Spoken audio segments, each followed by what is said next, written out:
हरे कृष्ण। गुरवे गौरचंद्राय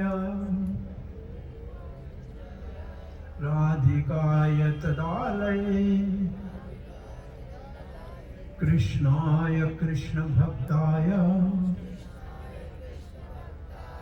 तद्भक्ताय नमो नमः। ओम नमो भगवते वासुदेवाय। ओम नमो भगवते वासुदेवाय। ओम नमो भगवते वासुदेवाय। नारायणं नमस्कृत्यं नरं चैव नरोत्तमं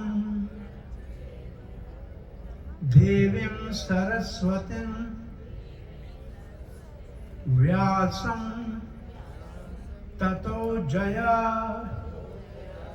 मुदीरये नष्टप्रायेषु अभद्रेषु नित्यं भागवत सेवया भगवती उत्तम श्लोके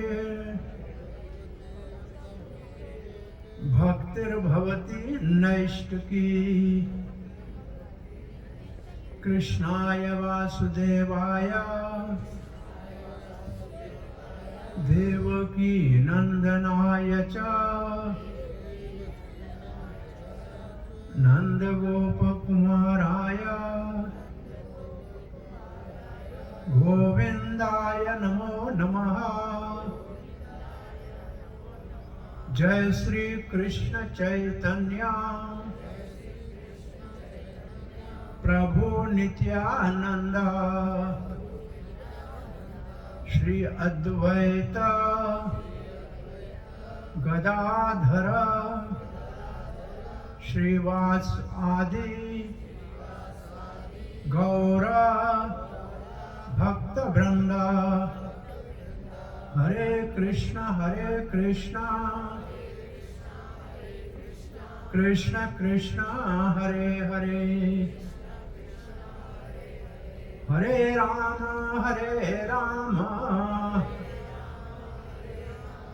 राम राम हरे हरे। हरे कृष्ण। आप सबका छठे दिन के भागवत के सत्संग में हार्दिक स्वागत है। सरिता देवी और श्रीमान बलदेव ठकराज जी के निवास स्थान पे ये सब भागवत प्रेमी संगठित सारे भक्तगण हैं। उन सब ने वार्षिक ये 7 दिन का भागवत श्रवण का कार्तिक मास में, आज तो पूर्णिमा, आज तो एकादशी है, देवउत्थान एकादशी है। माधव तिथि भगति जननी जतन करी पालन करो। माधव तिथि का मतलब भगवान लक्ष्मीपति का ये दिन है। हरि वासरे, इसको कहते हैं, हरि का वार है।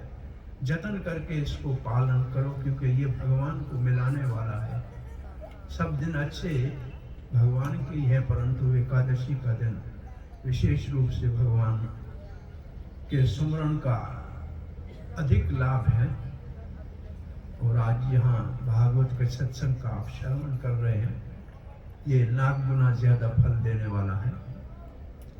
कल हमने भगवान श्री कृष्ण के प्रकटे के विषय में सिद्धांतों को सुना कि भगवान भक्तों के रक्षण के लिए और असुरों का संहार करने के लिए और धर्म की स्थापना के लिए अवतार लेते हैं सामान्य रूप से, परंतु श्री कृष्ण का अवतार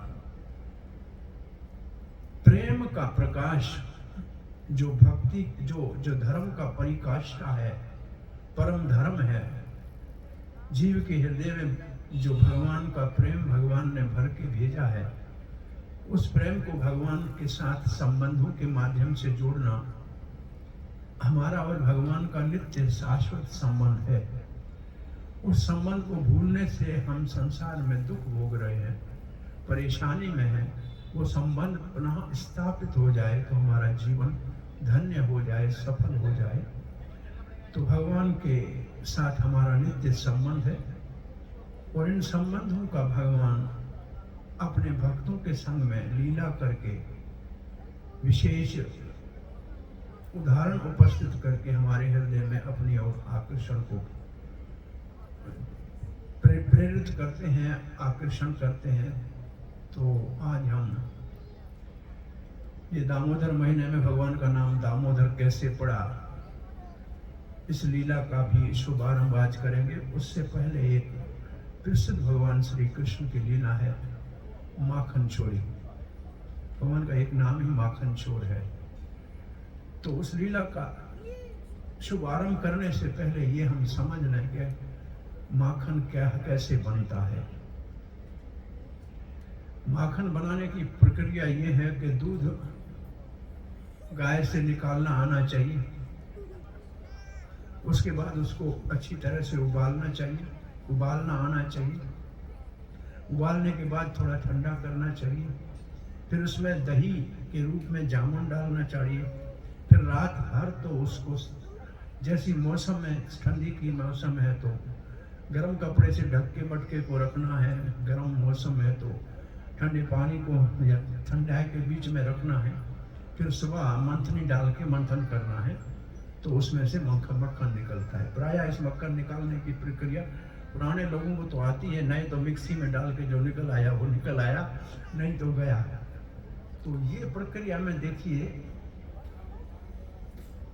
पहले गर्म करना पड़ता है। इसका मतलब जीवन में तपस्या की आवश्यकता है। जब थोड़ी सी तपस्या करेंगे तो उसके बाद है उसमें जामुन डालना। जामुन डालने का अर्थ है गुरु से मंत्र ले, दीक्षा लेकर जीवन में तो ठहराव आ जाता है दही की तरह। दूध तो छलकता भी है और दूध बिगड़ भी जाता है, दही थोड़ा स्थिर होता है, तो जीवन थोड़ा स्थिर होता है।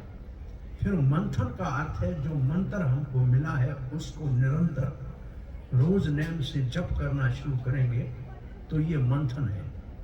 तो उसके ऊपर फिर मक्खन निकल आएगा। वो मक्खन क्या है? नवनीत कहते हैं उसको। हृदय नवनीत समाना। जब हमारा हृदय मक्खन जैसा कोमल हो जाएगा तो भगवान उसको चुराएंगे। तो भगवान वास्तव में वो हृदय चुराते हैं जो मक्खन जैसा मुलायम हो जाए, नरम हो जाए। प्रायः हमारे हृदय पत्थर जैसे हैं या स्टील के बने हुए हैं। भागवत में ऐसा लिखा है, हृदय पत्थर वाला हृदय जब तक पिघलता नहीं है तब तक भगवान की लीलाओं का हृदय के ऊपर प्रभाव भी नहीं पड़ता है। तो ये माखन बनाने की प्रिय प्रक्रिया है। और एक ये पुराना उदाहरण भी है। राजा ने पूछा मंत्री से कि भगवान मिलते कैसे हैं, भगवान क्या करते हैं, कहाँ रहते हैं, कैसे मिलेंगे। तो मंत्री ने कहा कुछ छुट्टी दीजिए, घर जाके मैं शास्त्र का अध्ययन करके इन प्रश्नों का उत्तर दे दूंगा। वो 5-7 साल का बच्चा था, उस राजा का, उसको बड़ा आश्चर्य लगा मंत्री का। कहा पिताजी आप जा नहीं रहे हैं, घर में बैठे हैं। बोला बेटा ये प्रश्न राजा ने पूछा है, बच्चा कोई जन्म से ही सिद्ध पुरुष था। कहा मैं इसका उत्तर दे दूंगा पिताजी, मुझे राजा के पास ले चलो। राजा के पास बालक आया, राजा ऊपर से बैठा था, नीचे में बालक बैठ गया। बोला मंत्री से पूछा कौन प्रश्न का उत्तर देगा? मेरा बच्चा देगा। अच्छा तो बेटा पहले प्रश्न का उत्तर दीजिए, भगवान कहाँ है? बच्चा जरा बुद्धिमान था, बोला मेहमान कोई घर में आए सीधा प्रश्न नहीं पूछो, कुछ तो जलपान कराना चाहिए ना, ऐसे ही किसी से प्रश्न पूछना उचित थोड़ी है। राजा ने कहा फिर क्या चाहिए बेटा? बोला मैं तो बच्चा हूँ, दूध पीऊंगा, मेरे को दूध मंगा के दीजिए। अब दूध जब सोने के बर्तन में राजा के घर में चांदी की प्लेट पे आया तो बच्चा उसमें उंगली घुमा रहा है। 5 मिनट 7 मिनट 8 मिनट उंगली घुमाते घुमाते बच्चा पी नहीं रहा। तो राजा ने बोला जल्दी पियो, देर क्यों कर रहे हो, प्रश्न का उत्तर। बोला प्रश्न क्या है आपका? बोला भगवान कहाँ है? बोला मेरी माँ कहती है इस दूध में मक्खन है, तो मैं ढूंढ रहा हूँ, दिख नहीं रहा। दूध में मक्खन होता है क्या? बोला महाराज, राजा ने कहा बेटा मक्खन तो होता है। बोला दिख क्यों नहीं रहा है? बोला प्रक्रिया है तब निकलेगा। बोला आपका प्रश्न है भगवान कहाँ है? भगवान इस संसार में ऐसे है जैसे दूध में मक्खन है, परंतु उसको निकालने के लिए प्रक्रिया चाहिए। तो भगवान कैसे मिलेगा? बोला दूध से मक्खन कैसे निकलेगा? अभी जैसे हमने आपको बताया कि तपस्या करेगा, भगवान का नाम लेगा गुरुजनों से, उसका जप करेगा तो जीवन मक्खन, वो दूध में से मक्खन निकलता है जीवन में से। बोला ये बात भी ठीक है, तो करता क्या है भगवान? तीसरा प्रश्न पूछा तो बच्चे ने कहा गुरु बन के पूछ रहे हैं कि शिष्य बन के पूछ रहे हैं? बोला पूछने वाला गुरु, पूछने वाला शिष्य होता है और उत्तर देने वाला गुरु होता है। बोला फिर गुरु ऊपर बैठे कि शिष्य ऊपर बैठे? मैं नीचे बैठा हूँ आप ऊपर बैठे।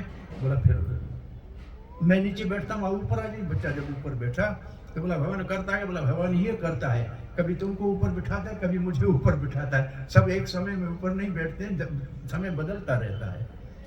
तो भगवान कहाँ है? सर्वत्र है, सबके हृदय में है। कैसे भगवान मिलेगा? ये माखन बनाने की प्रक्रिया से मिलेगा। और क्या भगवान करता है? वो तो कभी दिन होता है, कभी रात होता है, जैसे कभी बादल होता है, कभी बरसात होता है, कभी तो तारा राज की रानी थी और कभी धोबियानी बनती है, कभी पांडवों की पटरानी द्रौपदी होती है, तो कभी ब्यूटी पार्लर बनती है। सेंद्री कहते हैं संस्कृत में ब्यूटी पार्लर को। वो तो इतना बड़ा परिवर्तन है, कभी राजा होता है तो कभी रंग बन जाता है। ये तो भगवान का खेल निराला है, इसको समझना इतना सरल नहीं है। तो हमने 2 दिन पहले भगवान श्री कृष्ण के कुछ बाल लीलाओं का श्रवण कर रहे थे कि भगवान का असुरों का संहार, भक्तों के हृदय में जो दोष है उनका निवारण करने के समान है। तो ऐसे हमने 2 भगवान की लीलाओं का श्रवण किया था। एक शक्टासुर का भगवान ने उद्धार किया जब भगवान 3 महीने के थे। ये देह अध्यास है, शरीर अपने आप को माने, आत्मा न माने, तो वो एक दोष है हमारे अंदर। हमारे अपनी व्यक्तित्व में हम आत्मा है, परंतु अपने आप को शरीर मानते हैं। इसको कहते हैं झूठा अहंकार। तो इसका निवारण करना अति आवश्यक है।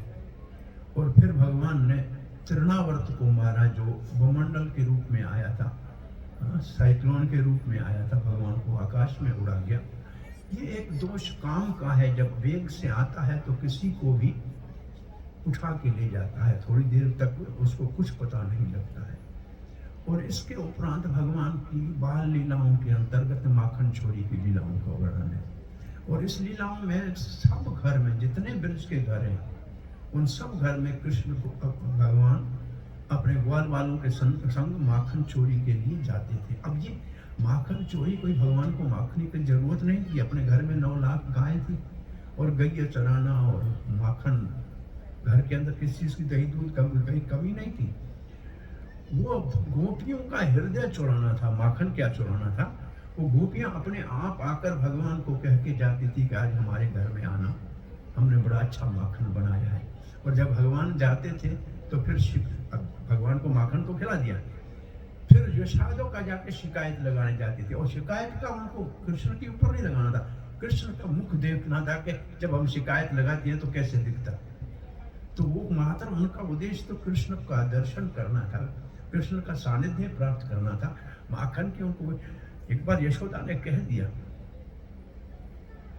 कितना माखन खाएगा छोटा बच्चा है, दे दिया करो ना।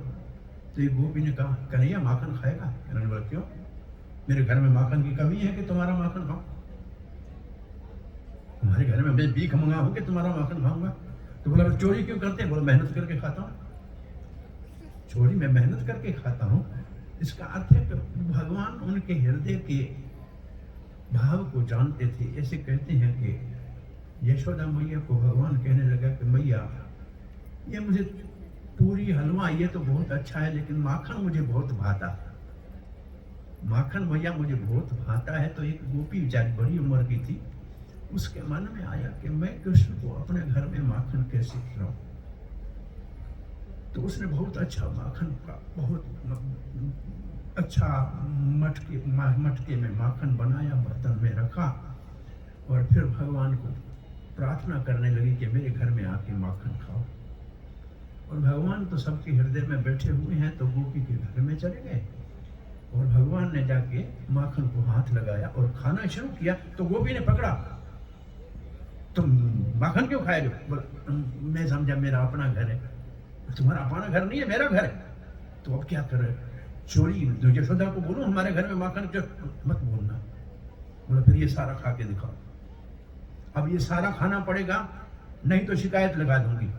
और जैसे भगवान खाते रहे, गोपी पागलों की तरह नाचती रही कि इसको माखन भाता था और मैंने इसको प्रेम से खिलाया। वो गोपी पूरे ब्रज में भाग भाग के कह रही थी मेरे घर में माखन खाया, मेरे घर में माखन खाया, मेरे घर में माखन खाया। अब तो सारे ब्रजवासियों के मन में आया कि हमारे घर में माखन कैसे खाएगा। तो ऐसे माखन खाने की प्रक्रिया भगवान की इच्छा को पूर्ति के लिए की। और भगवान ने माखन चुराने का पहले तो अभ्यास अपने घर में किया। मतलब कम से कम अगर गलती भी हो गई तो घर में तो सुधार हो सकता है, बाहर जाके चुराने से पहले घर में अभ्यास कर लें। तो जाके अंदर माखन को खाया। माँ ने देख लिया तो कहा कन्हैया क्या कर रहा है? माखन उठाया, हाथ में लौंदा और लेके बाहर आ रहा था। तो जो खंभा लगा था नंद बाबा के भवन में, वो आईने की तरह चमक रहा था। उसमें देखा, अपना प्रतिबिंब देखा, तो समझा कि ये मेरे को देख रहा है माखन लेके। तुम भी माखन खाओ, अपने ही प्रतिबिंब को कह रहा है। तो वो भी कह रहा है तुम भी माखन खाओ, जैसे ये कह रहे हैं नहीं खाओगी, वो भी कह रहे हैं नहीं खाओगे, तो जाओ बोल क्या करोगे। तो माँ सुन रही है। तो यशोदा ने कहा कन्हैया क्या कर रहा है? अरे मैया तू बूढ़ी हो गई है, तेरे घर में चोर आया, माखन लेके इस खंभे में घुस गए। अरे खंभे में चोर कैसे घुस गया? ये देखो मैया, और देखो तो उसका। बेटा ये प्रतिबिंब है तुम्हारा। ये भगवान जो सब ज्ञान जानने वाले हैं वो कहते हैं कि ये प्रतिबिंब क्या होता है मैया। अब तो मैया कहते देखो जब आपका अंदर शक्ल दिख रहा है, मैं दिख रही हूँ। और फिर यशोदा मैया से कृष्ण पूछता है मैया गैया किसकी? आपकी। नंद बाबा किसके? आपके। मैया आप किसकी? आपकी। घर किसका? आपका। बोला मैया जब घर मेरा, गैया मेरी, पप्पा बाबा मेरा, तो फिर चोरी करके खाऊं या अपना खाऊं तो इसमें क्या खराबी है? उतर के सामने कहता है फिर इसमें खराबी क्या है?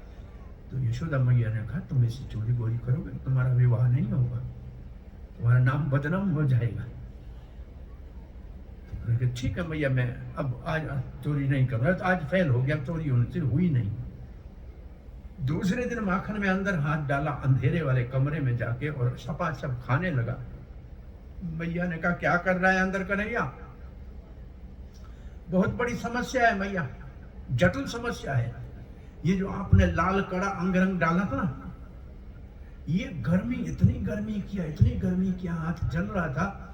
हमने सुना है कि माखन ठंडा होता है, हाथ डाल के मैं ठंडा कर रहा हूं। मैया हंसती हुई गई कि बेटा हाथ ठंडा कर रहे हो, ये मुख पे माखन कैसे लगा? बोला मैया मक्खी यहाँ बैठी थी, मैंने उसको हटाया तो लग गया होगा। मैया हंसती है कि बड़ा चालाक है, देखो कितना चतुर है। और फिर घर घर में जब माखन चोरी करने लगा तो एक श्लोक है, उसमें कुछ लीलाओं का वर्णन है। अब गोपियां रोज आती और एक नहीं झुंड बना के आती, और यशोदा कहते हैं आपके बेटे ने हमारे घर में दही खाया, दूध पिया, चोरी किया, मक्खन चोरी किया। तो एक गोपी कह रही है वत्सान मंचन को अचिदा समय। वत्स कहते हैं गाय के बछड़े को, मुंचन का मतलब खोल देना, असमय मतलब गाय दुहने के समय से पहले आकर ये बछड़े खोल देता है। तो पूछा यशोदा ने ऐसे कैसे करता है? तो गोपी कहती है मैंने क्या किया यशोदा, मक्खन बहुत ताजा निकाला और मेरी अपनी कुर्सी के नीचे, मूढ़े के नीचे रख दिया, और जाते हुए कन्हैया को बुलाया। मैंने कहा कन्हैया आपको तो माखन कहीं भी रखा है, पता लगता है ना? तो हाँ लगता है। तो आज मेरे घर में माखन ढूंढ के दिखाओ। कन्हैया ने देखा माखन तो इसकी कुर्सी के नीचे पड़ा है, अब क्या करना चाहिए? जो ग्वाल वाल साथ आए थे उनको कहा कि इसके बछड़े खोल दो। उन्होंने जाके बछड़े खोले तो बछड़ों ने जाके दूध पीना शुरू कर दिया। गैया कन्हैया बोला, मैया तू सा यहाँ बैठी है गोपी, वो देखो तई गाय का बछड़ा दूध पी गए। हाँ, वो वहां से उठ के भागी बछड़ों को बांधने के लिए। कन्हैया मटके के नीचे से निकाल के और उसके सामने खा के सपा सब खा रहा है। वो वापस आए कि कन्हैया मक्खन क्या? आपने कहा मक्खन ढूंढ के, तो मैंने ढूंढ के दिया, रास्ता क्या निकाला? उनके बछड़े खोल दिए। तो संत इसका एक बड़ा अद्भुत अर्थ निकालते हैं। हम जो भक्त होता है वो वत्स होता है, भगवान वत्स पाल होते हैं। जैसे वत्सला गाय को कहते हैं, जो अपने बच्चे को जन्म लेते हुए चाटती है और अपना दूध पिलाती है। तो बछड़ा हो गया वत्स और गाय होगी वत्सला। ऐसे भगवान भक्त वत्सल है। तो भक्त जो हैं समय से पहले उनको मुक्त कर देते हैं, उनके बंधनों को तोड़ देते हैं भगवान। एक बार कोई कह दे कि मैं भगवान आपका हूं, श्री रामचंद्र कहते हैं शक्रदेव परपना। एक बार कोई कहे कि मैं आपका हूं भगवान, तो उसको हर प्रकार के संकट से मैं मुक्त करता हूं, ये मेरा वचन है, ये मेरी प्रतिज्ञा है। एक बार कोई कह दे कि मैं भगवान में आपका हूं, इतना आसान सी बात है। लेकिन हमने आज तक कभी कहा नहीं भगवान को कि हम आपकी हैं। वास्तव में हमारा रिश्ता भगवान से तो नित्य है, शाश्वत है, सदा रहने वाला है। संसार में जो भी आज संबंध हमारे हैं इस जन्म के हैं, लेकिन भगवान के साथ संबंध तो अनादि काल से हमारा है।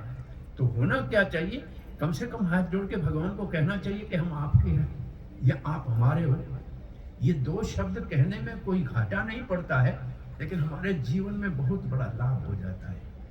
भगवान हम आपके हैं, आपका हम आपकी स्मृति बनी रहे, आपको न भूलें, ऐसी हमारे ऊपर कृपा करो। एक ही प्रार्थना बहुत है, ये भगवान आपका कभी भूले नहीं और आपकी सदा स्मृति बनी रहे। इसको कहते हैं, ये एक ऐसा नेम है जिसको पालन करने से सब नेम इसके किंकर है।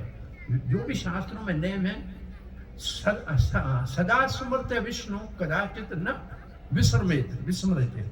अन्य नेम जो है किंकर, इसके नौकर है। बस एक नेम भगवान का सदा याद रहे, ये नेम है, कभी नहीं भूले। पहला जो है रूल है, दूसरा रेगुलेशन है। रूल ये है कि भगवान याद रहे और रेगुलेशन ये कभी नहीं भूले। बस ये दो काम करो तो बाकी सारे और शास्त्रों के नेम इसके सेवक है, सारा खरा काम अपने आप हो जाएगा।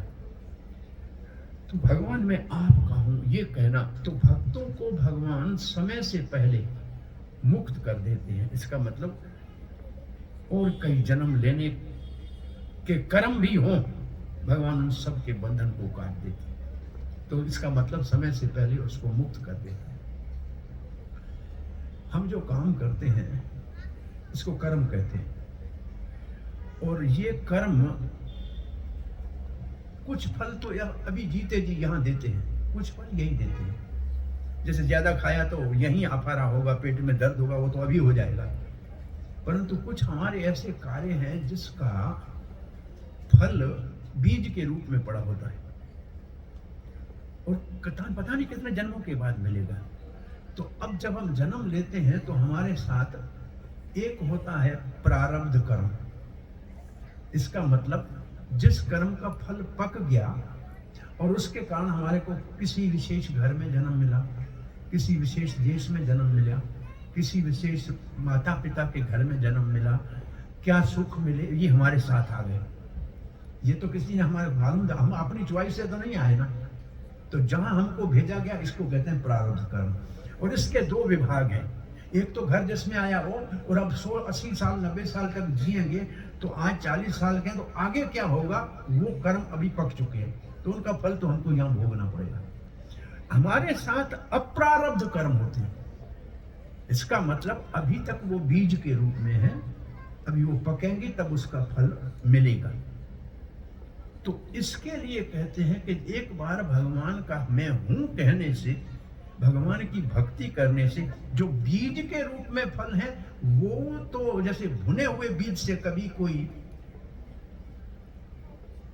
पौधा नहीं पैदा होता है। जो भुन गया, एक महाराज राजा था, उसके अपने कोई संतान नहीं था। उसने प्रजा को कहा कि मैं एक बीज देता हूं, आप जाओ 6 महीने तक इसका पालन पोषण करो, जिसका अच्छा पौधा होगा उसको मैं उत्तराधिकारी बनाऊंगा, मेरा राजा बनाऊंगा, उत्तराधिकारी हो मेरे उपरांत राजा बनेगा। तो अब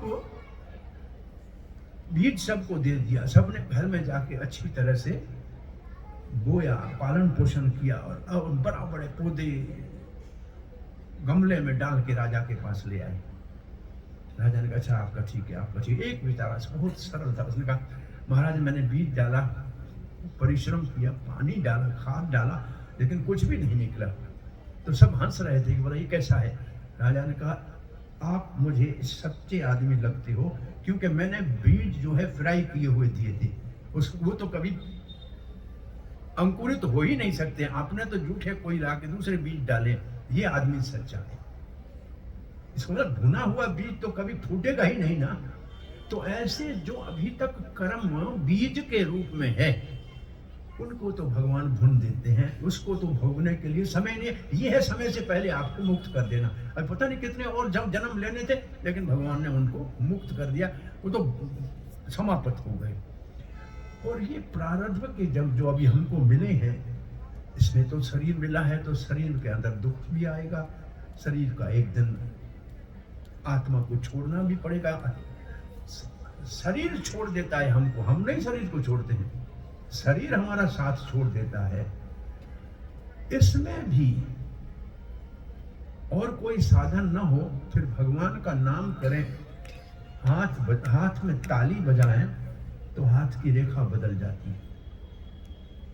इसका मतलब इस जन्म के जो कर्म है उसमें भी परिवर्तन आ सकता है भगवान की शरण लेने से।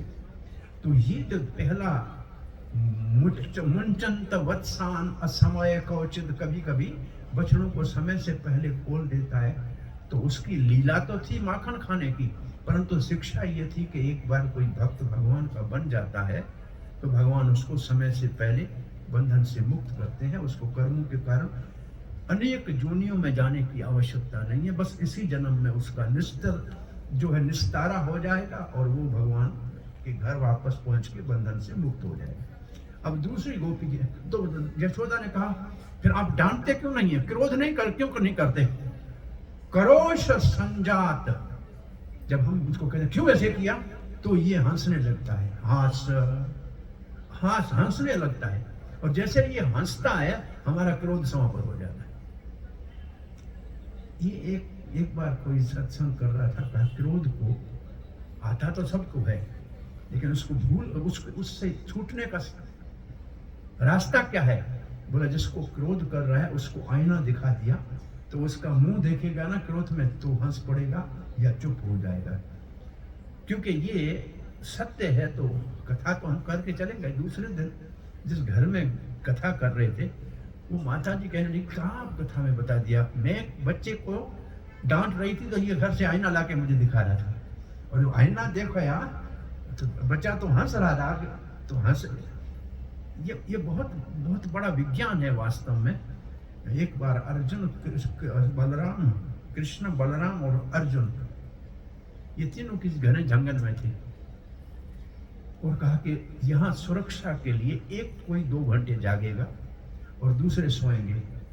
तो पहले सात्यकी जागा, सात्यकी था, अर्जुन नहीं था, सात्यकी यदुवंशी है और बहुत बड़ा अर्जुन का शिष्य है, और महाभारत में 5 पांडवों के साथ एक ये सात्यकी बचा था, बाकी तो उनकी भी 7 अक्षौणी सेना का स्वाहा हो गया था। सात्यकी जब जाग रहा था तो एक राक्षस आया, उसने कहा कि आप मुझे अनुमति दे तो मैं इन 2 को खा लूं, तेरे को छोड़ दूंगा। सात्यकी ने कहा ऐसे कैसे कृष्ण बलराम को खा सकते, मैं तो जानते नहीं है मैं कौन हूँ, अर्जुन का शिष्य हूँ। और जैसे लड़ने के लिए प्रयास किया तो वो असुर और लड़ता रहा, 2 घंटे पूरे हो गए, असुर नहीं बना। सात्यकी थका हारा, कहा बलराम उठो, मेरा समय पूरा समाप्त हो गया, अब आप देखो। और बलराम जी उठे तो वही असुर सामने आए और आके यही बात की कि मेरे को आप इनको खाने दो बस। बलराम बोला कृष्ण को खाएगा तुम? सत्य हमारा भाई है, इनको कैसे खाओगे? तो युद्ध करते करते 2 घंटे लगे, मरा नहीं।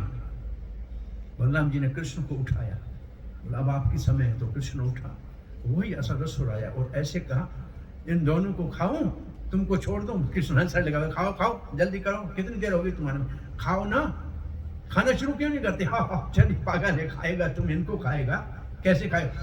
वो असुर छोटा होता गया, छोटा होता गया, और कृष्ण हंसता गया, वो छोटा होता गया। जब छोटा हुआ तो उसको पकड़ के और अपने कपड़े में बांध के, कन्हैया बैठा है, सुबह सब उठ के कहते, अरे ये रात के सब बड़ा असुर आया था, हमको तो 2 घंटे उसके साथ मेरे साथी की लड़ा, मरा ही नहीं असुर।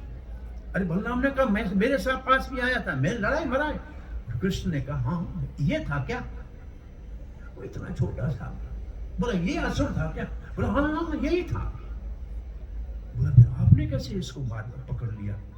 तो श्री कृष्ण का ये क्रोध है, इसके साथ जितना आप सामने क्रोध करोगे तो कभी खत्म होने वाला नहीं है। क्रोध के साथ क्रोध करोगे तो कभी शांति तो होगी ना। आप ज्यादा जोर से बोलोगे, सामने वाला और ज्यादा जोर से बोलेगा। जब रोड से जब गाड़ी कार चलाते हैं ना, तो एक नेम है कि सामने कार आती हो तो बत्ती को नीचे करो, डिम लाइट करोगे तो आसानी से दूसरी कार गुजर जाएगी। दोनों की लाइट ऊपर होगी तो देखेंगे कुछ नहीं, एक्सीडेंट होना संभव है। तो ये जो हंसना है, ये क्रोध को छोटा बना देना है एकदम।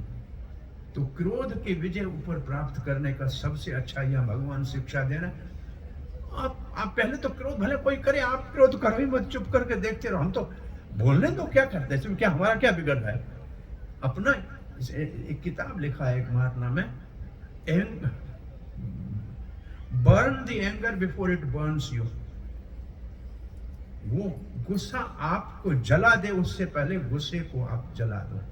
तो क्रोध हमारा बड़ा शत्रु है असल में, उसके ऊपर विजय प्राप्त हो। तो भगवान यहाँ सिखा रहे हैं कि वो गोपियां कहती है हम क्रोध करती हैं डांटने के लिए, तो ये हंसने शुरू करता है, और इसका हंसने देखते ही हमारा क्रोध तो चला जाता है। अब क्या कर?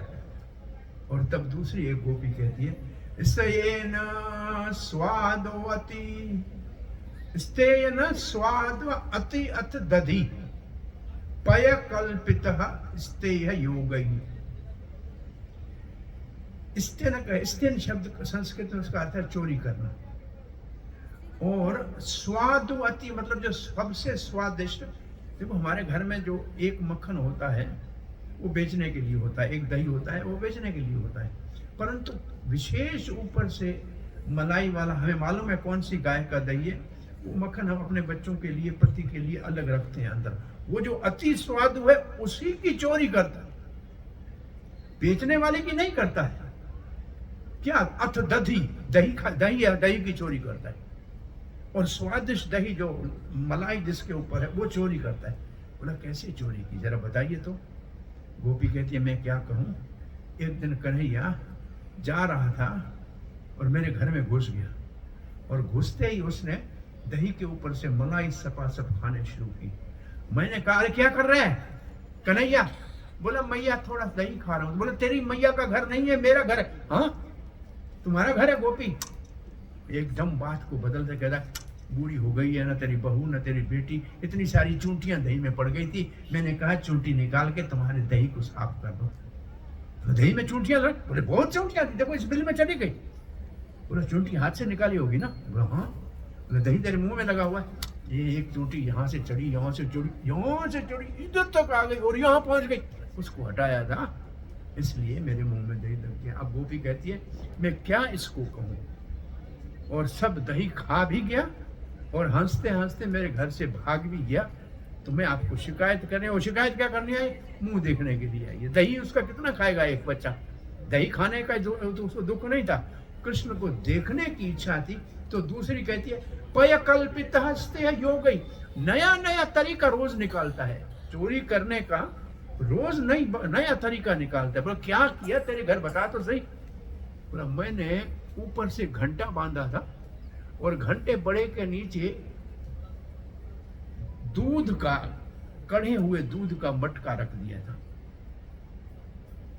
बोला इसने क्या किया? बोला ये अपने गोप सखाओं के साथ अंदर प्रवेश किया और उस दूध को पीने के लिए उखल के ऊपर चढ़ा। तो ग्वाल वालों ने कहा कन्हैया ऊपर घंटा है और बजा तो गोपी आके पकड़ेगी, इसलिए हम हाथ मत लगाना दूध को। बोला मैं घंटे के देवता को जानता हूँ, उसको बुलाता हूँ, हे घंटों का देवता आ जा। महाराज क्या आज्ञा है? बोला बताइए मैं कौन हूँ? बोला आप स्वामी हैं। आप कौन हो? मैं आपका सेवक हूँ। बोला सेवक का धर्म क्या है? बोला स्वामी की आज्ञा का पालन करना। तो कहती मेरी आज्ञा है बजना मत। नहीं बजूंगा। अब भगवान ऊपर चढ़े, मटके को ऐसे हो, बुद्धिमान ये होती थी, मटका जब बहुत ऊपर है, उम्र क्या है कृष्ण की जब ये कर रहे हैं? 3 साल 2 महीने 3 महीने।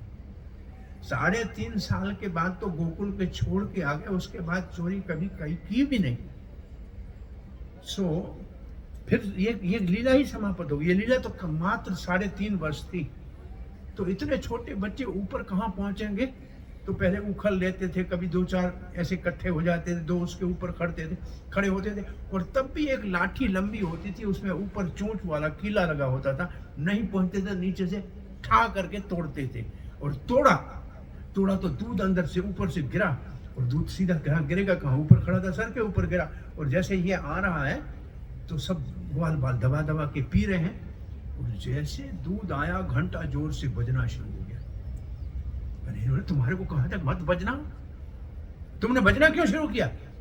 घंटा का देवता कहते हैं महाराज आपने कहा भगवान का जब अभिषेक हो तब तो घंटा बजना चाहिए ना।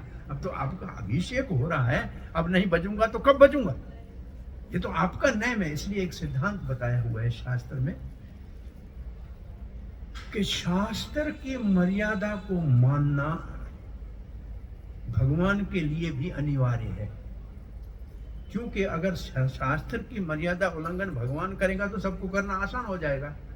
इसलिए कहते हैं भगवान रामचंद्र जब चित्रकूट में रह रहे थे तो भरत मिलने जब आए थे तो माताओं ने देखा, जब पता लगा कि महाराज दशरथ परलोक सिधार गए हैं तो उनको पिंड दान करने के लिए ये लीला का भाग एक गया में भी है। वहां जब पिंड दे रहे थे रामचंद्र तो महाराज दशरथ का हाथ बाहर निकलता है, उस पिंड को लेने के लिए हाथ बाहर निकला। तब पंडित जी ने कहा महाराज भगवान रामचंद्र आपके पिता का हाथ निकला है, सबके पिता का हाथ नहीं निकलेगा। इसलिए मर्यादा कहता है कुछ के ऊपर रखना है पिंड, तो कुछ के ऊपर रखो, अपने पिता के हाथ को प्रणाम कर दो, नहीं तो मर्यादा का उल्लंघन हो जाएगा। तो यहाँ भगवान शास्त्र में लिखा है कि भगवान का जब अभिषेक हो या भगवान को जब भोग लगता है तो घंटी बजनी चाहिए। तो ये तो शास्त्र का नियम है, तो इसका उल्लंघन भगवान भी नहीं कर सकते। इसलिए घंटे ने जब बजना शुरू किया तो भगवान ने कुछ नहीं कहा, क्योंकि ये तो सिद्धांत है। और दूसरी भी ऐसी लीला है, उसने माखन खाना शुरू किया तो घंटा बज गया। अब गोपियां चारों ओर से घेर के घर में, उन्होंने लगाया ही घंटा इसलिए था जब चोरी करेगा तो हम इसको रंगे हाथ पकड़ के यशोदा के पास ले जाएंगे, और फिर थोड़ी देर को यशोदा इसको डांटेगी, हम इसके मुंह को देखेंगे क्या होता है इसको। और इससे ज्यादा उनको कोई शिकायत नहीं थी। अब गोपियां चारों ओर से घेर लिया। अब सब ग्वाल बाल कहते कन्हैया क्या करेंगे? बोले कुछ नहीं, जो गुरु करे वो चेला करे। बोले करेंगे क्या? बोले सब दूध मुंह में भर लो।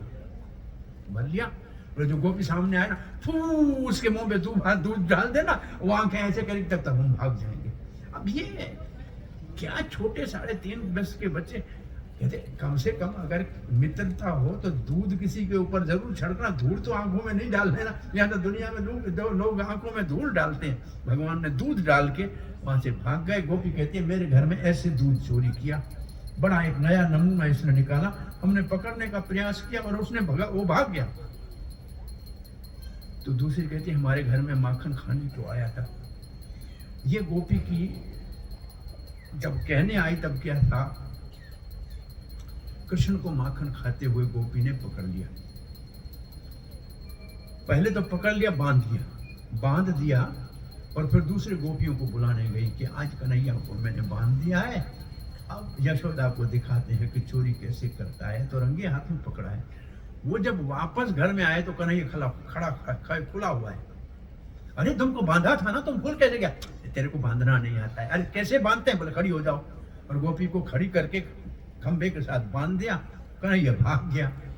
तो इसमें सिद्धांत क्या है? अरे आपको अपने साधन से भगवान मिल जाए तो डंडोरा पीट के दुनिया को मत बताना कि हमको भगवान मिल गया। ऐसा डंडोरा पीटोगे तो जो पहले आपको उपलब्धि हुई है ना साधन की, वो भी समाप्त हो जाएगी। तो ये गोपियों ने जाकर सबको बताने का जो प्रयास किया तो भगवान खुल के चले गए। जो मिल गया आपको तो आप तक रखो। प्राय लोग जो है बहुत पब्लिसिटी करते हैं कि हमको ये हो गया, हमको ये हो गया। वो सत्य नहीं। सत्य वो है कि भगवान को ढूंढते रहो, ढूंढते रहो, ढूंढते रहो, बस उनके पीछे लगे रहो, तो ये सबसे अच्छा है। सो इस गोपी ने ये अभ्यास किया। तो दूसरे दिन गोपी इसने एक चालाकी की कि अब मेरे को बांध के जाए और जा ही रहा है भागता हुआ। तो दूसरे दिन पनघट में गई थी पानी भरने, तो कृष्ण को कहा कि ये मटका मेरे सर पे रख दो। बोला कि तेरे बाप का नौकर हूं, तेरे को सर के ऊपर मटका रख दो। और छोड़ के चला गया। और घर पहुंची तो पहले खड़ा था, आओ आओ आपका मटका उतार दो। तुमने मटका रखने में इनकार किया, उतार क्यों रहे? तो बोला मैं आपके सर का भार उतारने के लिए अवतार लिया है कि तुम्हारे सर के ऊपर भार रखने का अवतार लिया है? अब मैं उधर तुम्हारे सर के ऊपर भार क्यों रखूं? उतारूंगा, आओ आओ। तो मैं तो आपके दुख को निवारण करने के लिए आया हूँ, आपके सर का भार उतारने के लिए आया हूँ। अब गोपी प्रसन्न हो गई और भगवान श्री कृष्ण दूसरे दिन जैसे गोपी के घर में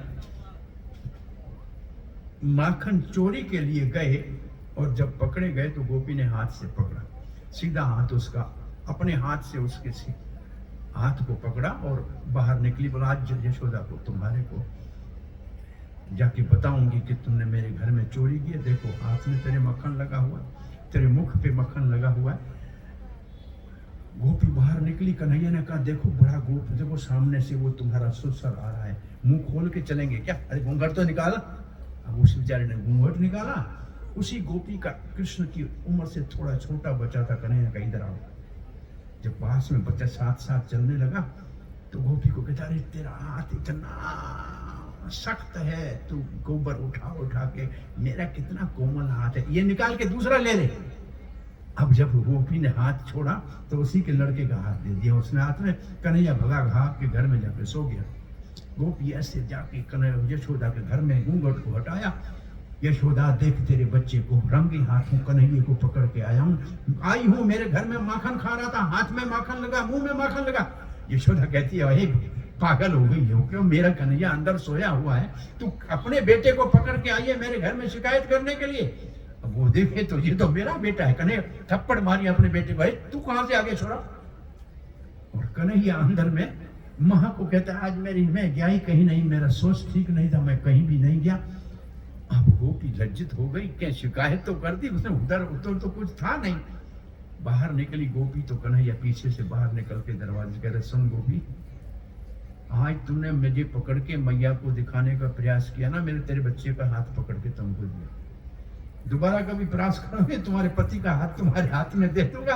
तब से सब गोपियों ने संकल्प ले लिया कि अब इसको घर में माखन चोरी करने आए, दही कितना खाएगा, इससे झगड़ने से कोई फायदा नहीं है, इसको खाने दीजिए। तो ऐसे एक एक घर में भगवान ने जाकर ये लीला की। और एक गोपी कहती है मर्कान भक्षः विभजन्ति सचेन नाति भांडम भिनन्ति। अरे जब मक्खन उतारता है और पेट भर जाता है तो बंदरों को खिलाता है। मरकान कहते हैं बंदर को। जब नंद बाबा के घर में यहां आता है तो एक वचन में होता है मरकान का मतलब कौन आता है? हनुमान जी आता है। क्यों आता है? भगवान का सेवक है और भगवान उसको प्रेम से मक्खन खिलाते हैं। और गोपियों के घर में जाते हैं तो हनुमान नहीं, सारे बंदरों की सेना आती है तो उसको मक्खन खिलाते हैं। एक बार कहा गए गोपियों के पास, सारे नगर में गए, कहा आज बड़े मेहमान आए हमारे पास अयोध्या से, कुछ दही दे दो, दूध दे दो, मक्खन दे दो। गोपी ने कहा ले लो, मेहमानों के लिए मना तो नहीं है। और पीछे जाके देखें तो बांदरों को खिला रहा है। अरे अरे बांदरों को खिलाया, यही मेहमान अयोध्या से हैं। बोला यही तो रामचंद्र के संग में सेना बन के रावण से लड़ने के लिए गए थे, तब तो बेचारों को वेतन भी नहीं मिला था। अब हमारे पास आए हैं तो रामचंद्र की आर्मी 0 बजट आर्मी थी, 1 रुपये का खर्चा नहीं था।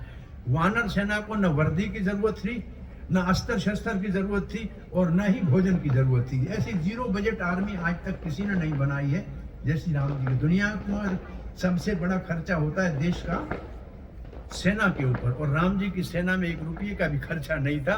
तो अब कृष्ण के अवतार में इनको बड़ा प्रेम से दूध मक्खन खिला रहा है। और दूसरी कहती है, जब हमारे घर में कुछ नहीं इसको मिलता है तो बर्तन फोड़ता है। बोला, ए कंगले, बिल्कुल घर में कुछ नहीं रखते हो, क्या दान करोगे? अच्छा, तोड़ दिया मटका, और ऐसे मटके को तोड़ के भाग जाता है।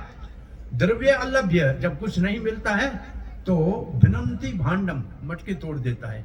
तब एक दूसरी गोपी कहती है, सग्रह कुपितो याति उपक्रोश दो कान। इसका अर्थ क्या है? हमारे घर में जब आता है ना तो छोटे जो बच्चे सोए हैं ना उनको चूंटी लगा के और जगा के चला जाता है। तो पूछा कि ये कैसे आता है, ऐसे क्यों करता है? तो गोपी कहती है, मैंने इसको बुलाया कि कन्हैया, झूले में बच्चा है ना, इसको सुला दो। बोला, दोगी क्या? बोला, मक्खन दूंगा। अच्छा, तो मैं अभी सुला देता हूँ। अरे सो जा भैया, तू बड़ा होगा तो मेरे साथ तुम्हारे को गैया चराने ले जाऊंगा।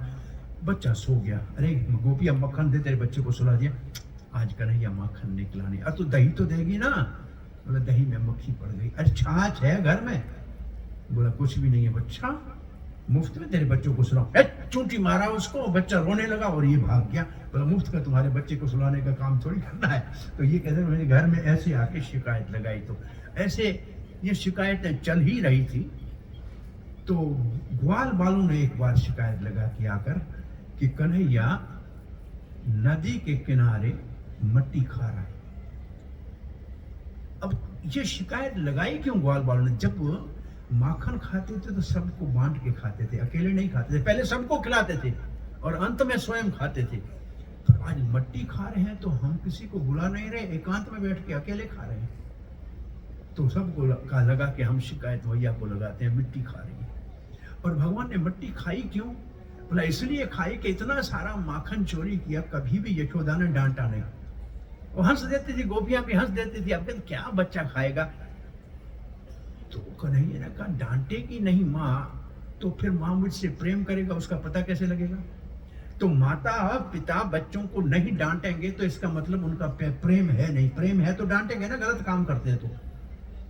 ये एक प्रकार का, इससे आगे वाले श्लोक में लिखा है कि बच्चे तो गांव में बच्चे, गाय आती है उसका सींग है, कुत्ता बंदर आता है उसके दांत है, और घर के अंदर छुरी रखी है, चाकू रखा है, आग जलाए। ये बच्चे तो किसी के ऊपर भी चले जाते हैं, इसलिए हम घर का काम नहीं कर सकती हैं। परंतु ये चिंता जो है, ये बड़ा आनंद देने वाली चिंता है बच्चे के ध्यान रखने की। तो यहाँ बच्चा माखन खा के आता तो कन्हैया, यशोदा ने एक नहीं डांटा, एक दिन भी नहीं डांटा। तब आज कन्हैया ने कहा, मैं ऐसे करता हूँ, मट्टी खाऊंगा। और मट्टी जब खाई और जब बालू ने और बलराम जी ने शिकायत लगाई तो हाथ में लाठी लेके मैया आई। क्यों? बोला, माखन खाने से अपने घर के खाए या पड़ोसन के घर का खाए तो शरीर तो उसका मोटा ही होगा ना, स्वस्थ अच्छा ही रहेगा।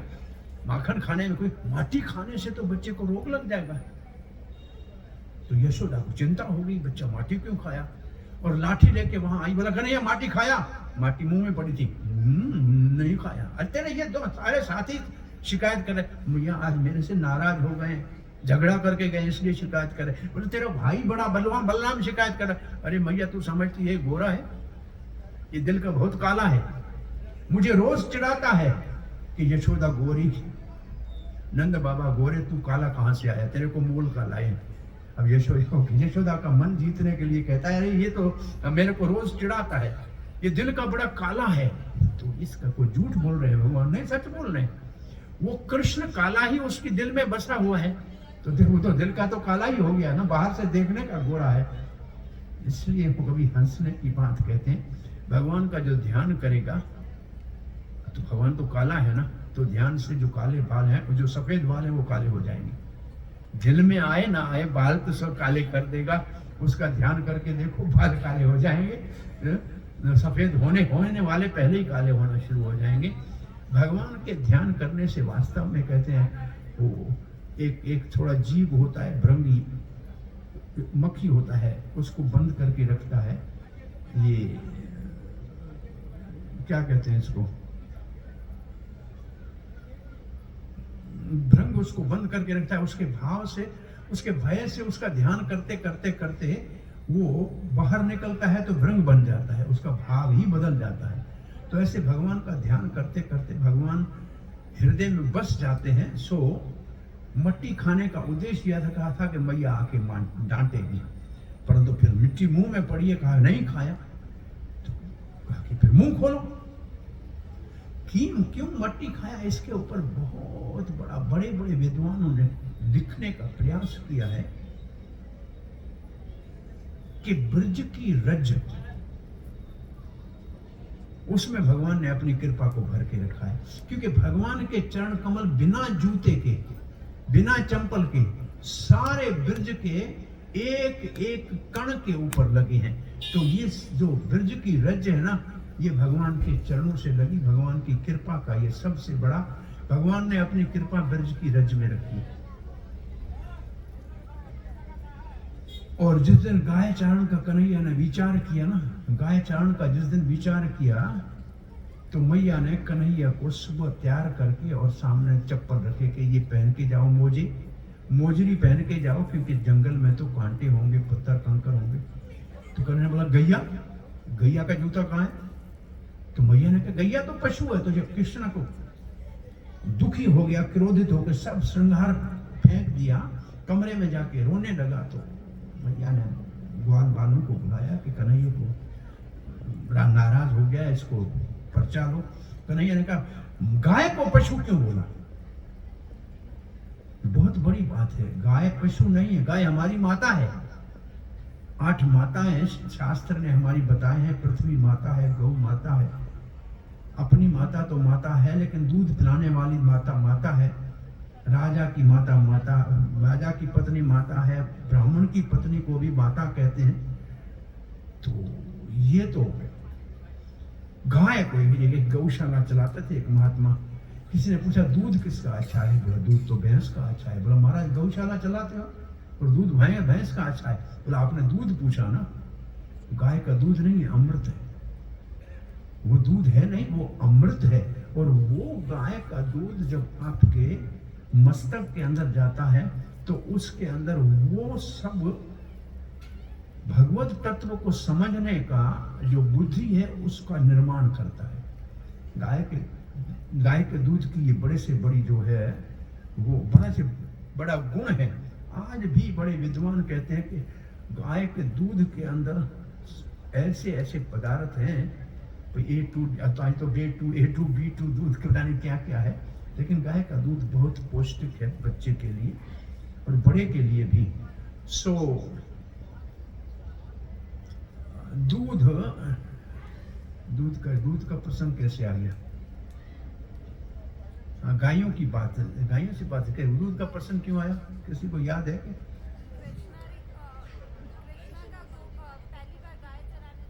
हाँ, गाय चराने जा रहे थे तो कहा यशोदा मैया ने, तो पशु क्यों कहा? तो कहा नहीं, अब कभी नहीं कहूंगी कन्हैया, गैया हमारी माता है। तो बोला कि गाय के लिए कोई जूते नहीं है तो मैं कभी जूता नहीं पहनूंगा। अब एक दिन में गायों के लिए जूते कैसे बने? गायों के जूतों का तो कोई प्रसंग नहीं। तो कन्हैया ने जूता पहनना बंद किया। और जैसे ये समाचार गायों को मिला, वो गाय सबसे बुद्धिमान पशु गाय है। अपने घर में बाहर छोड़ो, अपने घर में अपने आप आ जाती है। और कोई भैंस नहीं आएगी, कभी भी नहीं आएगी, लाना पड़ेगा जबरदस्त के। लेकिन गाय बहुत समझदार पशु है। आपने तो नंदनी गाय की कथा अगर सुनी हो तो वशिष्ठ की नंदनी गाय को विश्वामित्र ले जा रहा था और उस गाय ने विश्वामित्र को परास्त कर दिया, उसकी सेना को परास्त कर दिया। तो गाय ने कहा कि महाराज आपने इसको मुझे दिया है या जबरदस्ती ले जा रहा? बोला मैंने दिया नहीं है, जबरदस्ती ले जा रहा। तो वो गाय तो इतनी शक्तिशाली थी कि सब देवता तो गाय के शरीर में निवास करते हैं, तो गाय ऐसी सामान्य पशु नहीं है वास्तव में। तो गाय के प्रति आदर भाव भारतीय संस्कृति का बहुत बड़ा एक गुण माना जाता है। लोग तो जब से गौ की हत्या हो गई और उसका धरती के ऊपर रक्त अगर बहता है तो कभी वहां शांति कभी शांति सुख समृद्धि होना संभव ही नहीं है। और ये एक दोष पूरा विश्व आज कर रहा है। इसलिए कहीं शांति नहीं है, कहीं सुख नहीं है, सब लोग चिंता में है। और दूसरा बड़े से बड़ा आज जो दुनिया के अंदर अपराध हो रहा है या पाप हो रहा है, वो है बच्चे को जन्म से पहले भ्रूण हत्या। भ्रूण हत्या और गौ हत्या दो ऐसे पाप हैं जिसका दंड पूरे राज्य को मिलता है। और कभी सुनामी आती है, तो कभी भूकंप आता है, तो कभी लड़ाइयाँ होती है, और कभी बाढ़ आती है। ये सामूहिक कर्मों का दंड है जो राजों को राज को भोगना पड़ता है। और पहले राजा महाराजा, वहाँ दूर की बात छोड़ो, अंग्रेज के वक्त में जयपुर के राजा के राज में गौ हत्या के ऊपर प्रतिबंध था। कोई गाय को हाथ नहीं लगा सकता था। हमने जीवन में कि उस समय में लोगों को परीक्षा देने के लिए बॉम्बे आना पड़ता था। हमारे जो इस वक्त सिंध प्रांत है वहाँ से, या पाकिस्तान जो बना है, ये बॉम्बे कॉन्स्टिट्यूशन से जुड़ा हुआ था। तो बॉम्बे एक तो पानी के रास्ते आते थे, एक लोग यहाँ से आते थे, तो जयपुर से होके जाना पड़ता था। तो मुसलमान लिखता है कि जयपुर में गाय काटने के ऊपर प्रतिबंध था, राजा का बंदिश थी, कोई हाथ नहीं लगा सकता था गाय को। तो ऐसे तो सोच भी नहीं सकता था गौ की हत्या करने का। ये तो भागवत के पहले स्कंद में ये प्रसंग आता है कि एक टांग में खड़े हुए बैल और दुबली पतली आंखों से आंसू और खून के आंसू बहाती हुई गैया को जब परीक्षित महाराज ने देखा कि उनके पीछे एक दुष्ट, और वो भी राजा के वेश में उनको मार रहा है, तो महाराज ने अपनी तलवार निकाले के कहा, दुष्ट, इस राज में जिसमें भगवान श्री कृष्ण के चरण चिन्ह और पांडवों के पराक्रम दुनिया जानती है, उसमें तुम गैया के और बैल के ऊपर अत्याचार कर रहे हो, मैं तुम्हें जिंदा नहीं छोड़ूंगा।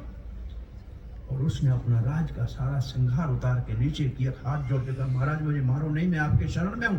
अरे तुम कौन हो? मैं कलयुग हूं, मैं कलयुग हूं, और मैं आया तो पहले था मेरा समय, लेकिन धरती के ऊपर कृष्ण यहां थे, इसलिए मेरे आने में देर हो गई। अब कृष्ण चले गए हैं यहां से, तो मैंने अपना पांव पसारना शुरू कर दिया है। तो बैल से पूछा कि तुम्हारी टांगे किसने तोड़ी है? बोला, महाराज मुझे मालूम नहीं, आप सोच के देखो अपने आप, अरे तुम सामान्य बैल नहीं हो सकते हो। तो कहा कि बैल क्या है? धर्म है। धर्म 4 खंभों के ऊपर खड़ा है, 4 खंभे हैं ना, उसके ऊपर धर्म खड़ा है। सत्य, दया, तपस्या और पवित्रता, ये 4 खंभे हैं, इसके ऊपर धर्म खड़ा है। कलयुग में 3 खंभे ध्वंस हो गए, एक खंभा थोड़ा सा है, उसके ऊपर लड़खड़ा रहा है धर्म रूपी बैल। बोला, ये खंभे गिरते कैसे? अब खंभे गिरने से पहले अगर हम आपको ये बता दें कि परीक्षित महाराज को उस कलयुग ने कहा, महाराज मुझे मारो मत, मैं आपके शरण में हूं, मुझे कुछ रहने की जगह तो दे दो। तो 4 स्थान दिया कलयुग को रहने के लिए परीक्षित महाराज ने। बोला, जहां जुआ होती है वहां रहो, जहां व्यभिचार होता है वहां रहो, जहां नशा होता है वहां रहो, जहां पशु हत्या और मांसाहार होता है वहां जाकर रहो। ये 4 स्थान दी कलयुग, क्योंकि परीक्षित महाराज ने उनको मालूम था कि मेरे राज में ये 4 पाप कर्म के स्थान है ही नहीं। कहा, इन 4 तो महाराज मिलेगा नहीं, मैं कहीं तो रहूं, कोई स्थान तो 5वां स्थान दिया, स्वर्ण में या धन में। तब प्रसन्न होकर कलयुग चला गया। तो अब दया जो धर्म का स्तंभ है, वो नाश होता है पशु हत्या से। जब पशु हत्या है तो आदमी निर्दयी हो जाता है। भाई, गाय के बछड़े को मारा जाता है या बकरे के बच्चे को मारा जाता है, अरे हमारे बच्चे के साथ ऐसे हो तो कितनी पीड़ा होती है। आदमी देखिए अगर इस चीज को, ये प्रयोग किया गया, स्कूल के बच्चों को कसाई खाने में जाके दिखाया तो बच्चों की आंखें बंद हो गई, और घर के अंदर किसी ऐसे खाने की इच्छा को ही त्याग दिया उन्होंने। और उन बच्चों को आप सब्जी जहां पकती है ले जाओ, या फल फूल पकते हैं ले जाओ, तो बड़ा आनंद आता है उसको, कभी दुखी थोड़ी होते हैं। तो ये दया जो है उसका नाश होता है पशु हत्या से। और फिर दूसरा है तपस्या नाश होती है नशा करने से। आदमी अगर कोई व्यसन में फंस गया, शराब आदि तो छोटे नशे हैं, बड़े बड़े नशे हैं, उनमें अगर कोई फंस गया तो उसके पास समय नहीं होगा तपस्या करने का।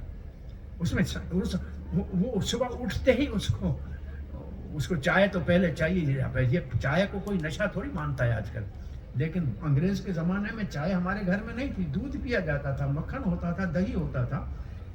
अब चाय ने ऐसा घर के अंदर राज कर लिया, अंग्रेज ने क्या किया, मुफ्त में चाय पिलाना शुरू किया।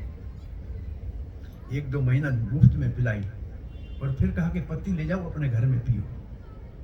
तो हमारे घर में तो गाय थी, हमने गाय के दूध की चाय बनाई, तो चाय तो पतली हो गई। तो पूछा, अरे तुम्हारी चाय तो बहुत गाढ़ी होती थी दूध के साथ, ये हमारी पतली क्या? बोला भैंस का दूध अच्छा है। और हमने क्या किया, गाय बेचना शुरू कर दी और भैंस घर में लाना शुरू कर। बुद्धि को बढ़ाने वाले दूध को समर्पित किया। अब तो बफेलो ब्रेन हमारा है, दिमाग ही भैंस वाला हो गया, भैंस का दूध पीते पीते। और अंग्रेज ने हमको चाय के ऐसे नशे में डाल दिया कि अब चाय तो आरती हो ना हो, ओम जय जगदीश हरे, ओम जय चाय की प्याली, ये चाय की प्याली तो आरती के रूप में घर में आ गई है जी। सुस्त जना को पल में चुस्त करने वाली। अरे क्यों पी रहे हो चाय? थोड़ा सुस्ती आ रही है, जरा एक कप चाय तो बना। अरे तुम सुस्ती तुम्हारे अंदर आई कहां से, क्यों आई? तुम चुस्त क्यों नहीं हो?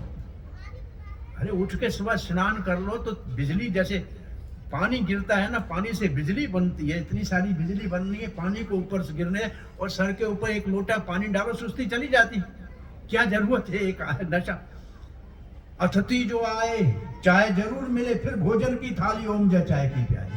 घर में कोई मेहमान आए, उसको 56 भोग खिला दो, मक्खन मिश्री खिला दो, तो चाय नहीं पिलाई तो कहेगा यार चाय का भी नहीं पूछा है इसने। तो चाय तो इतनी बड़ी प्रबल हमारे समाज में आ गई है।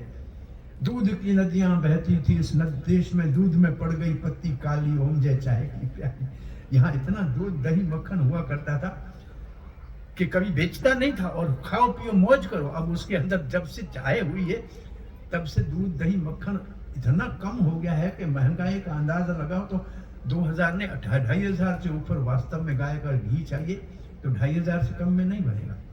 और इससे ज्यादा वहाँ 1 किलो हो ही नहीं सकता है। अगर आपको 500-600 में कहीं मिलता है तो वो असली घी है नहीं, हो ही नहीं सकता। साधु हो या सन्यासी सबको ये भांति, जो इससे बच जाए वो भाग्यशाली, ओम जय चाय की प्याली। बड़े बड़े महात्मा है तो भी उसको तो दूध पत्ती चाहिए, सामान्य चाय चाहिए नहीं। आश्चर्य तो ये है कि पाश्चात्य देश में दूध वाली चाय कोई नहीं पीता है, वो तो काली चाय पीते। हमको दूध भी बिगाड़ दिया, दूध भी बिगाड़िया। इतनी शक्कर हमारे शरीर में, सुबह से शाम तक 10 कप चाय 5 कप चाय पियो तो कितनी शक्कर उसमें आ गई।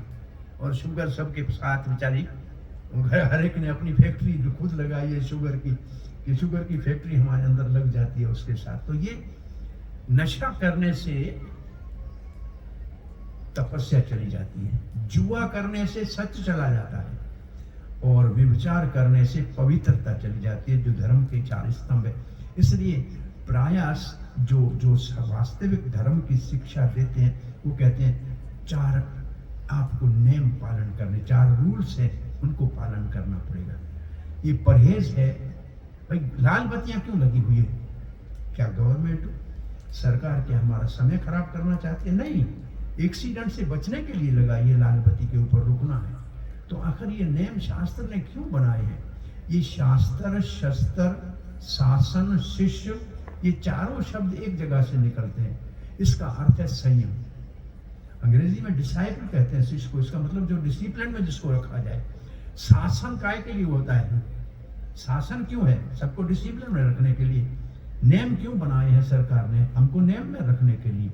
ऐसे शास्त्र का अर्थ भी है हमको नियम में रखना। वो शास्त्र और शासन एक ही शब्द से निकला हुआ है। और शस्त्र काय के लिए रखा है? भाई बंदूक तलवार क्यों हाथ में उठा के घूमते हैं पुलिस वाले? कि कोई गलत काम ना करे, चोरी ना करे। तो ये भी तो नियम में रखने के लिए है ना। शस्त्र, शास्त्र,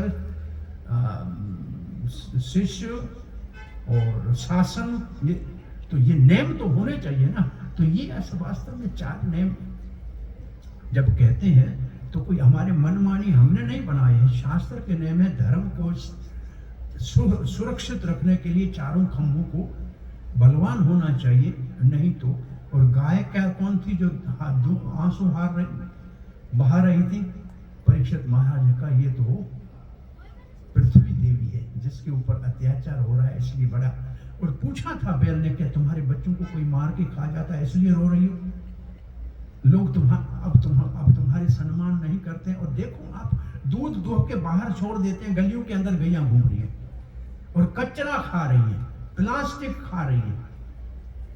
दूध निकालते हो क्या? गैयों को सामान्य संभाल, अपने घर में संभालो अगर संभाल सकते हो तो, नहीं तो बाहर काहे के लिए?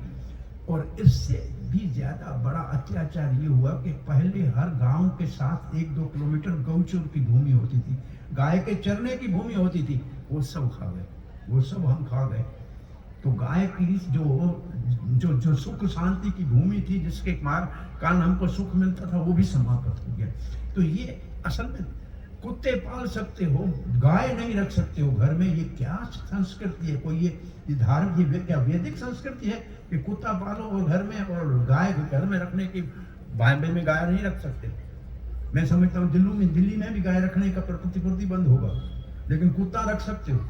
फिर एक विद्वान आया था, विद्वान मतलब जो गौ संरक्षण का काम करने वाला, हरियाणा से आया था कि भाई ठीक है, आपको घर में रखने की गाय अब सुविधा नहीं है, तो जैसे बच्चों के लिए हॉस्टल बनाई जाती है, ऐसे एक आप थोड़ा सा कहीं जमीन लेके शहर से बाहर 25-50 लोग इकट्ठे होकर गाय की हॉस्टल बना दो, तुम्हारी गाय वहां रखो, उसको अच्छी तरह से पालन हो और उसका दूध दही मक्खन आपको आपके घर में आता रहे। तो घर में नहीं रह सकते हो तो गाय की गौशाला जो बना एक हॉस्टल तो बना लो कम से कम। ऐसा उन्होंने शब्द बताया कि भाई बच्चों को भी तो हॉस्टल में भेजते हैं, उनका भी तो खर्चा भरते हैं ना, तो क्या गाय को पालन किया वहाँ, और उस घर का गाय का दूध दही आपके पास आए।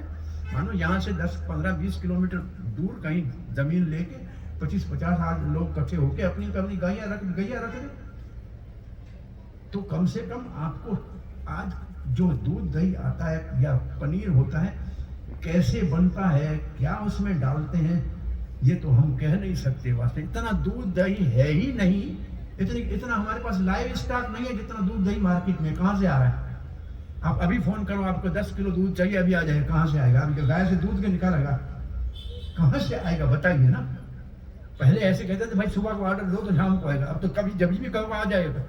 कैसे बनाते हैं, क्या मिलाते हैं, ये पता लगे तो खाएगा कोई नहीं। वास्तव में लोगों ने रिसर्च करके देखा है, तो कम से कम। और इन अशुद्ध चीजों के कारण एक लालच है, ये लोभ के कारण जमीन के अंदर खाद डालना शुरू की, और खाद से फसल तो थोड़ा ज्यादा हुआ, धन आया, लेकिन उसके साथ 100 बीमारियां साथ में आई। अब कहते हैं नहीं नहीं नहीं, अब हमको खाद नहीं डालनी है, अब हम नेचुरल एग्रीकल्चर करेंगे। उसमें नेचुरल में क्या है? गाय का गोबर डालो। और रिसर्च करके बताया जिस पेड़ पौधे में गोबर डाला है ना, वो खाद वाले से ज्यादा 10 गुना लाभदायक। गाय ही हमारे पास नहीं, खाद कहां से लाए? खर्चा ही डबल हो रहा है। तो ये संस्कार और संस्कृति समाप्त होती जा रही है। वास्तव में ये पाश्चात्य संस्कृति ने हमारी सोच विचार के, हमारे पहनने को माताओं को फिर भी अभी धन्यवाद है, कभी कभी साड़ी पहनने का अभ्यास तो करती हैं। हमारे अंदर से तो धोती पहनना और कुर्ता पहनने वाला, आप अंग्रेज के जमाने में भी देखेंगे, हमारे बूढ़े धोती पहनते थे और पगड़ी बांधते थे। 200 साल पहले की बात कर रहा हूँ, उससे ज्यादा पहले नहीं है। बताइए था कि नहीं था? आपके बड़े बुजुर्ग पहनते। हमको क्या जरूरत पड़ी है हम अपने वेशभूषा को छोड़े? अब देखिए, अगर पुलिस वाला अपनी वेश में भूषा में होता है तो उसके अंदर बल होता है। डॉक्टर ने सफेद कोट पहना हुआ है तो हम उसके आगे चाकू चलाए तो हम उसको अपना समर्पण कर देते हैं। तो ये जो वेशभूषा, धोती और साड़ी है ना, ये एक ऋषियों का संकेत है कि वैराग के साथ जीवन में जियो। दोनों में जेब नहीं होता, ना साड़ी में जेब होता है, ना धोती में जेब होता है। और इसका अर्थ है कि आपके साथ कुछ इस दुनिया से जाएगा नहीं। ये वेश आपको धर्म के ऊपर चलाने के लिए प्रेरणा देगा। ये ऐसा नहीं कि हिंदुओं का देश है, वेश है, ये वेश है ऋषियों का वेश है, ये जो ऋषि हैं उनका वेश है। और इसमें बहुत बड़ा संकेत है, परंतु क्या कर सकते हैं? हमने अंग्रेज हमारे पीछे ऐसा, उस दिन हम पढ़ रहे थे, खन्ना जी हम पढ़ रहे थे, याद है? अंग्रेज कैसे हमारे को गुलाम बना करने के लिए, वो एक शब्द लिखा था। बच्चा कहता है स्कूल में मुझे एप्लीकेशन लिखाने के लिए जब टीचर ने कहा कि छुट्टी के लिए, तो I beg to state that, I beg क्या क्या नौकर हूं क्या मैं तुम्हारा घर जा, नहीं दो नहीं दो। अब कोर्ट में जाओ तो लिखेंगे हम इल्तिजा कर रहे हैं, हम प्रे कर रहे हैं, फिर कह रहे हमारा हक है, हमारे को इंसाफ चाहिए, तो ये हमारा हक है कि हम तुम्हारे अंदर। उन्होंने हमारे को नौकर बनाने की पूरी योजना बनाई थी, वो चला गया, उसको 75 साल हुआ, लेकिन वो हमारे अंदर से विचार ही नहीं गया है। इसलिए ये शास्त्रों का शिक्षा वास्तव में हमारे को गौरव होना चाहिए, हमारी शिक्षा के ऊपर, हमारे शास्त्र के ऊपर, हमारी वेशभूषा के ऊपर हमको गौरव होना चाहिए। उन्होंने हमको ऐसे सिखाया कि तुम तो बिल्कुल इंडियन शब्द की कभी डेफिनेशन देखना अंग्रेजी की डिक्शनरी में, हाँ इंडियन शब्द की डेफिनेशन देखना, किसी ने देखी है कभी? अब अभी गूगल करके कोई देखो what is the meaning of Indian, देखना।